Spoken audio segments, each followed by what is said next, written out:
My name is Lou Trottier, this is Project 308, and I'm at part number 2222. So my problem is that the cost of a rebuilt steering rack is actually surprisingly cheap, and it comes with inner tie rods. So if I buy the inner tie rods, all the boots, the bushings, everything else, and the special tools, if I don't have them in the shop, the cost to buy all the bits and pieces will cost more than me pulling in a completely rebuilt steering rack. So what we're going to do today is I'm going to just disassemble this and see how bad it is, and if I have the tools to take it apart. If I don't, then I'm just going to stop, order one online, and be done with it.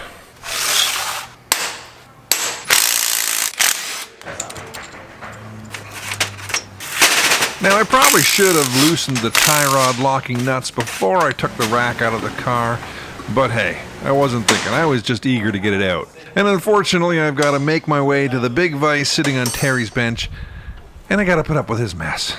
Terry is an incredibly talented technician, but he's got so many projects on the go that sometimes he gets a little messy. Speaking of messing around, let's just break this off. Stop wasting time.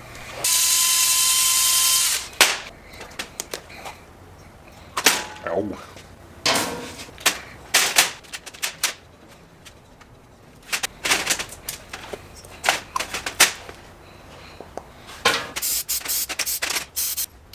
This doesn't look so complicated. What special tools? Anyways, first up is to unlock or unpeen these little locking tabs on the locking nut. And right here, this little divot is where I would put the special tool from Ferrari to unlock this nut. But it's not very tight. So a little punch, hammer, and a couple locking pliers, and I think it's going to come right off.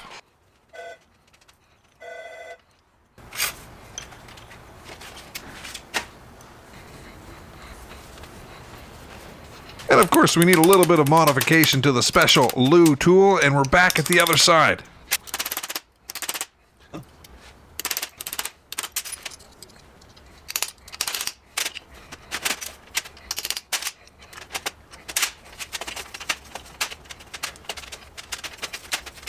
Enough of the boring inner tie rods. Now let's dive inside this steering rack and see what makes it so special.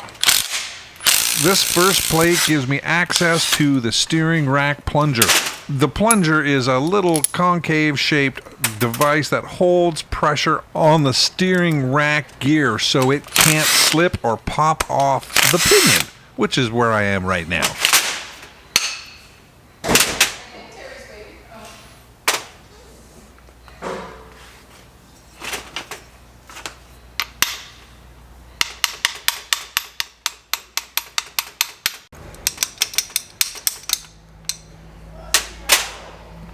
Steering racks from this generation are all desperately simple.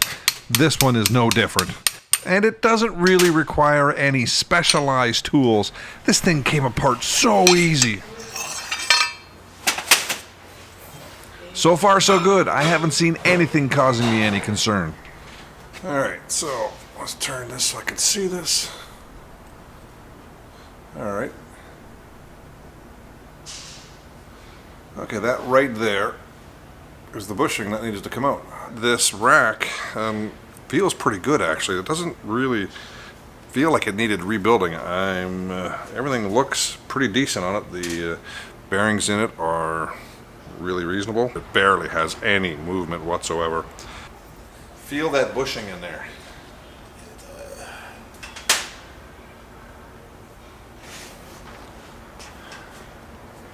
I'll tell you if it was a rifle. Clear out.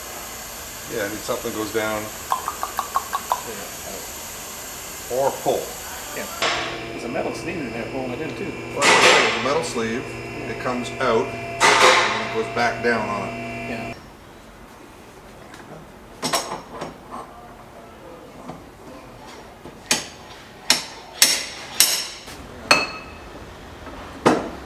It has to be smaller.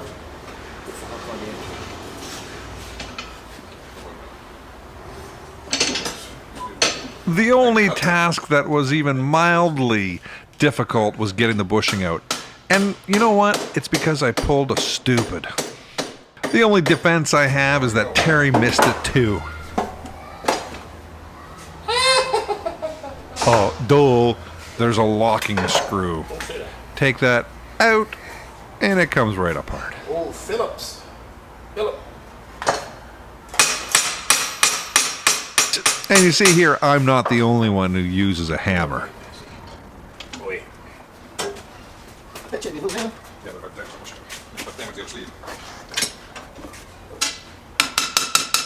Before I needed it. Coming or no?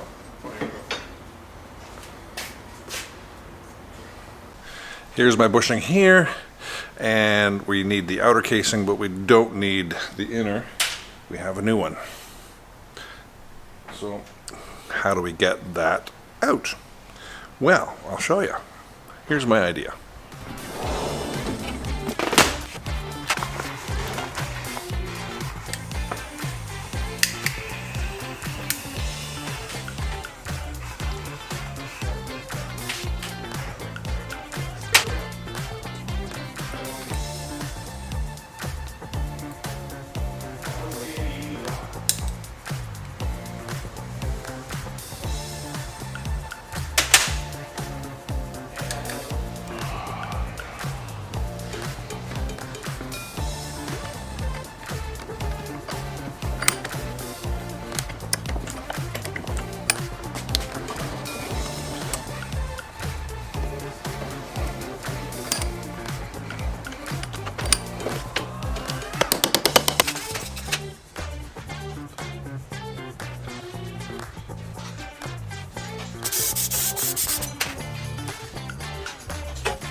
Make no mistake about it, this is not a rebuilt or even a repaired steering rack. This is called troubleshooting.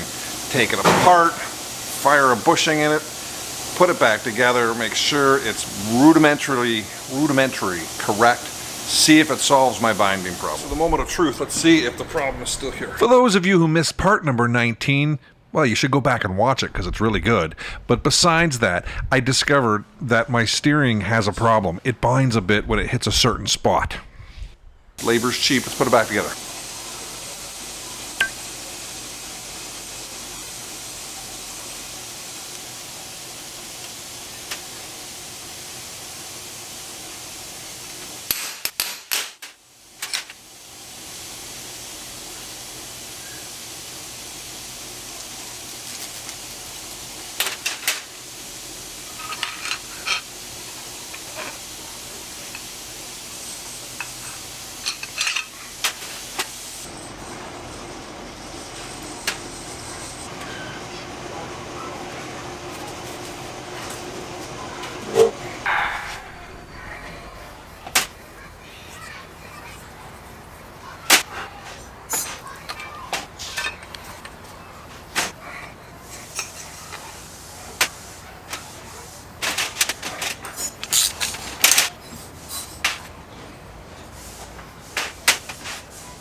Now I did actually have to go back to the original video to look to see how I took it apart.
Not an ounce of play there.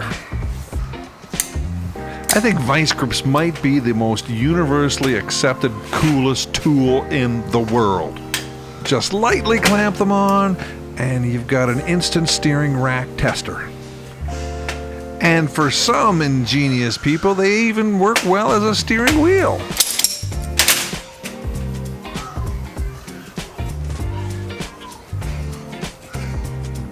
Got some assembly lube. I've liberally applied it earlier on.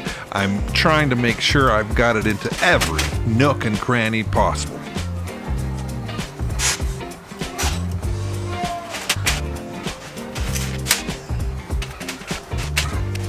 What's left, you ask?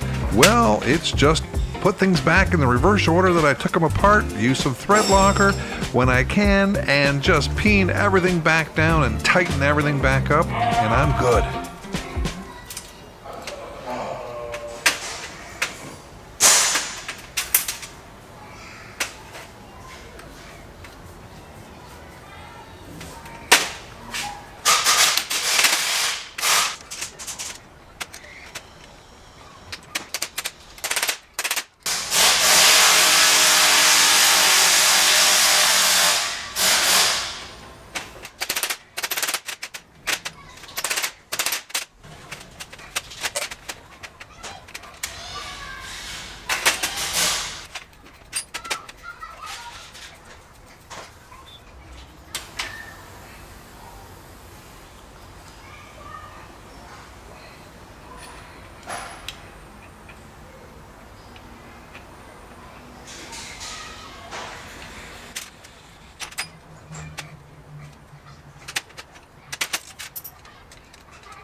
It's amazing what a little bit of paint does, doesn't it?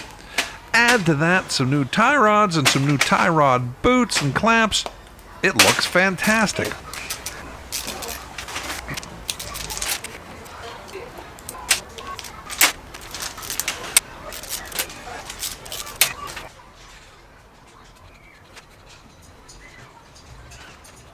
Didn't have the right size clamps for the small end of the boot. Gonna have to order those. I've cleaned everything up. I'm going to order some bushings on my next big order. I'm going to change these, so I'm not going to get that crazy about orientate it the way it should be. But if you remember correctly, I made a dot there, and I made a dot there. So if I were setting this up to go back together, I would line that up and that to give me the correct angle between there and there. But I'm only putting this back together so that I can not lose any parts, because I'm just going to set this aside right now and move on to other things. Right now, I'll get this orientation later.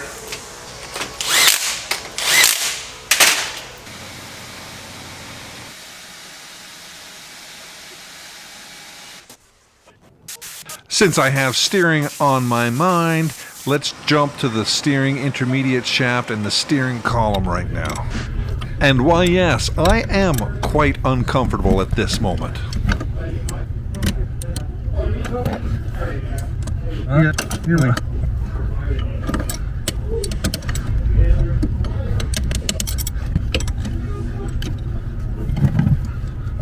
I'm struggling with this one bolt and the cotter pin that is locking it all together. Not a great angle. I've just decided to break the cotter pin by twisting the bolts enough to break it away.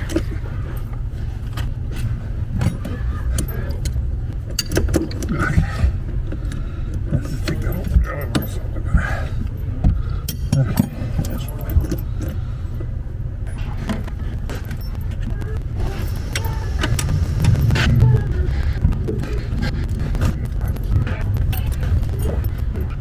And since I've come this far, I might as well just take the whole steering column out of the car and give it the good old Canadian boy once over.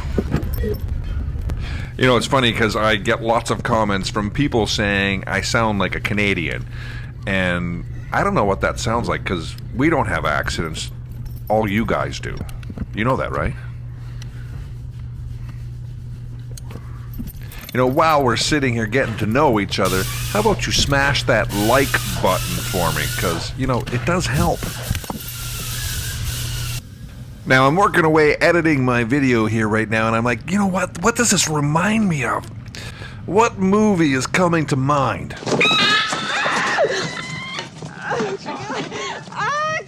Aren't 70s sci-fi / horror flicks just the best? You're welcome. This is the lower universal joint in the steering shaft, and this is right where it goes through the firewall. And I think I found the problem. As I lift this joint up like this, back and forth, it's very smooth.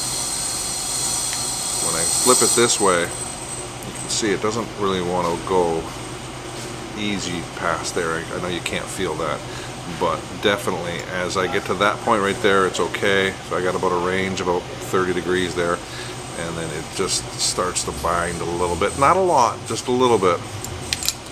So I believe this is where my problem is. Now looking at the other one, this one's a little more difficult to get out. These are pins that are kind of tapered and pressed in. I'm not sure I'm going to bother taking them out. I don't know, they've got a little grease fitting right there.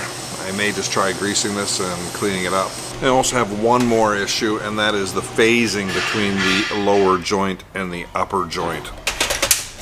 The two joints have to be in a symmetry where when one is giving, the other is taking, sort of idea. And when I was looking at this, hard to tell, but I believe this lower joint maybe was a little bit out of phase. You see these little guys, these little spidery sort of spring clamp? I don't think I'm going to be able to get these out without destroying them. One way in. Do you have anything that is small enough that I can just kind of cut those off? But I'm trying to think of what tool we have here that will allow me to do that. We got a nice big mill over there that will work. A nice big what? Mill. You mean my mill? That mill, that big green thing behind you. I might be able to clamp it here. That's a good idea. Alright, you gave me an idea. Okay, thanks. Look at that, part 22, and I've never used my mill. I just realized that. There's no video of me using this mill before, and I haven't had to. What's a mill, you ask? Well, if you know what a wood router is, well then you know what a mill is, sort of. I mean, they kind of do the same thing. A router cuts wood, this cuts metal. And just as soon as I found a bit that wasn't dull, these things came right out.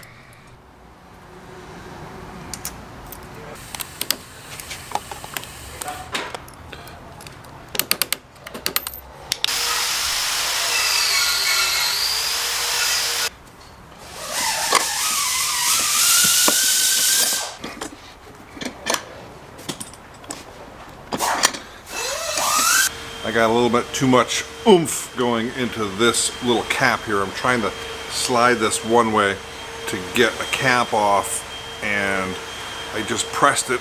Didn't think I was pressing it that hard, but it broke the cap. Now normally when you're doing a U-joint, whether it be a truck U-joint or car U-joint, we usually get a whole new U-joint and just throw everything out. But I'm trying to be very cautious on this one because this little unit here is 575 British pounds. It means it's expensive. Gentle is the word. You know, the funniest thing is I just said I'm going to be gentle on it, and I'm going to hit it with a hammer right now. Perhaps I don't understand what the word gentle means, but I'm going to gently tap it.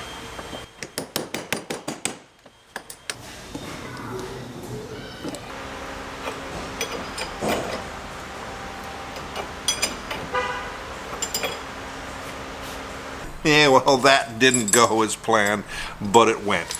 Got it apart without damaging any of the key pieces. I had to sacrifice the 4 outer caps and the spring clips, but those are readily accessible and they're very cheap.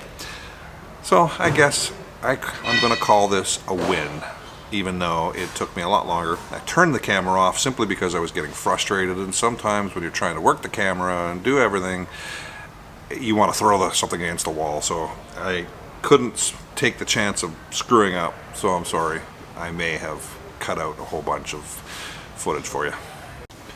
Alright, as you can see, this is loose, and it has been hacked and hacked. I don't know why that is, but we should probably take a look, right? I don't have the new nut yet, nor do I have this tool, so let's just try and see if we can get that off easily. Yeah, coming pretty easy.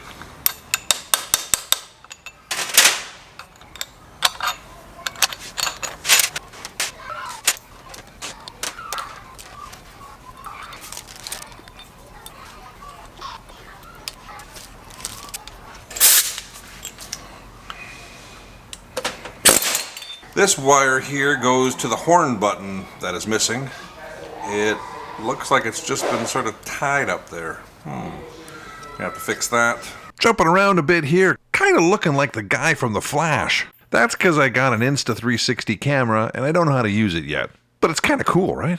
But you'll be happy to know I finally got the correct nut so I can seal up this transfer case.